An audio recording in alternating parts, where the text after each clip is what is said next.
जागतिक ऊर्जा बाजारातील अस्थिरतेच्या पार्श्वभूमीवर रिलायन्स इंडस्ट्रीनं आता भारताची ऊर्जा सुरक्षा सुनिश्चित करण्यासाठी पुढाकार घेतलेला आहे।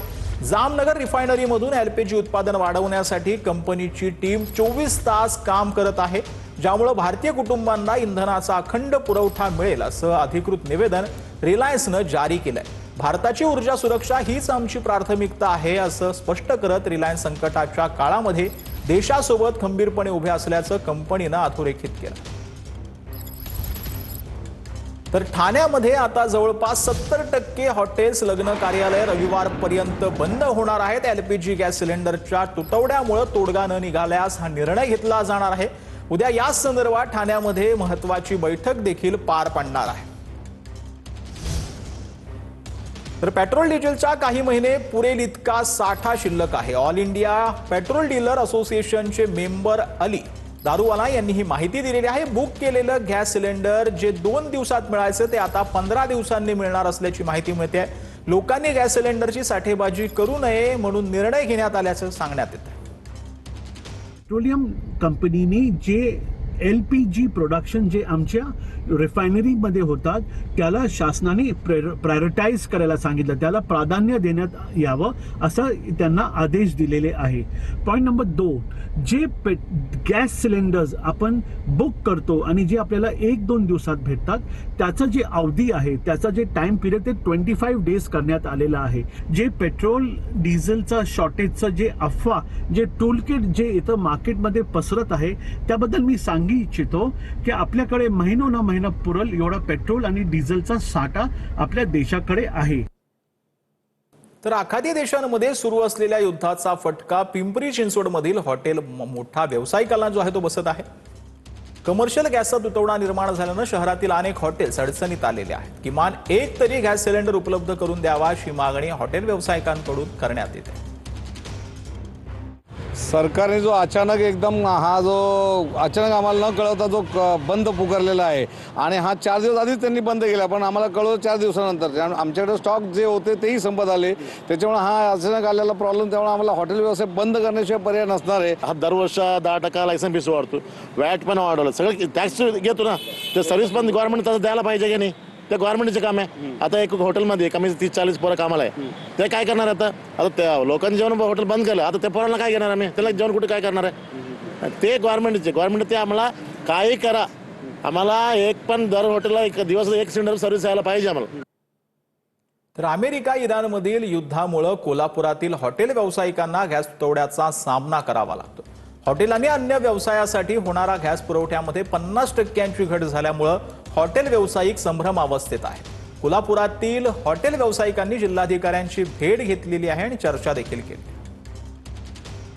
आम्ही अगदी लिमिटेड किती 7-8 दिवसाचा स्टॉक असतोय। आता तुम्ही जाणतेच की 7-8 दिवस युद्ध होऊन झालेलं आहे, तरी पण आम्ही ओढून ताणून कसतरी करून टायमिंगमध्ये बदल करून म्हणजे नाश्त्याच्या वेळा आणि जेवणाच्या वेळा वेगळ्या करून त्याप्रमाणे काय करता येते काय ह्याच्याबद्दल स्टडी करायला लागलो आहे। कोळशाचे शेगड्या वापरता येतील का, डिझेलचं किंवा आणि काय पर्यायी व्यवस्था सोलारवर काय करतील का, ह्याचा आता अभ्यास चालू आहे। तसं बघायला गेलं तर जास्तीत जास्त माझ्या मते 1-2 दिवस कसं बसं आम्ही काढू असं वाटतंय, त्यानंतर देवाच्या हातात। तर गॅस तुटवड्याचा फटका महाराष्ट्रातील देवस्थानांना देखील बसल्याचं पाहायला मिळते। पंढरपुरातील मंदिर समितीच्या अन्नछत्रामध्ये केवळ 3 ते 4 दिवस पुरेल इतकाच गॅस शिल्लक आहे। पंढरपुरातील अन्नछत्रामध्ये दररोज 6 गॅस टाक्यांचा वापर होतो। आता मात्र 3 ते 4 दिवस पुरेल इतकाच गॅस साठा शिल्लक असल्याचं मंदिर समितीकडून सांगण्यात आलंय। तर शिर्डीमध्ये 20 दिवस पुरेल इतका गॅस असल्याची माहिती शिर्डी संस्थाननं दिलेली आहे। महाराष्ट्रातील देवस्थानमध्ये गॅसची परिस्थिती काय आहे पाहूया। तर पंढरपूरमध्ये 2 ते 3 दिवस पुरेल इतका गॅसचा साठा शिल्लक असल्याची माहिती मिळते। शिर्डीमध्ये 20 दिवस प्रसाद सेवेवर परिणाम होणार नसल्याची माहिती देण्यात आली आहे। तर शेगावमध्ये सध्या तुटवडा नाही अशी देखील माहिती मिळते। अक्कलकोटमध्ये सध्या तुटवडा नाही अशी देखील माहिती आता समोर आलेली आहे। याचा आढावा घेतला आमच्या प्रतिनिधींनी। लाखो करोडो भाविकांचं श्रद्धास्थान असलेल्या पंढरपूरच्या विठ्ठल रुक्मिणी मंदिरातील भक्तांना देखील आता अमेरिका, इराण, इस्रायलच्या युद्धाच्या झळाकरता पोहोचून आलेलं आपल्याला पाहायला मिळतं। आपण बघू शकतो की पंढरपूर येथे असलेल्या विठ्ठल रुक्मिणी मंदिर समितीच्या अन्नछत्रामध्ये दररोज 3 गॅसच्या टाक्या तर इथं लागत असतात। महिन्याला जवळपास 150 टाक्या तर या अन्न क्षेत्रामध्ये लागत असत. मात्र या युद्धामुळे खर तरी गॅसचा जो तुटवडा निर्माण झालेला आहे त्याची झळा देखील आता इथपर्यंत पोहोचलेला आपल्याला पाहायला मिळतात.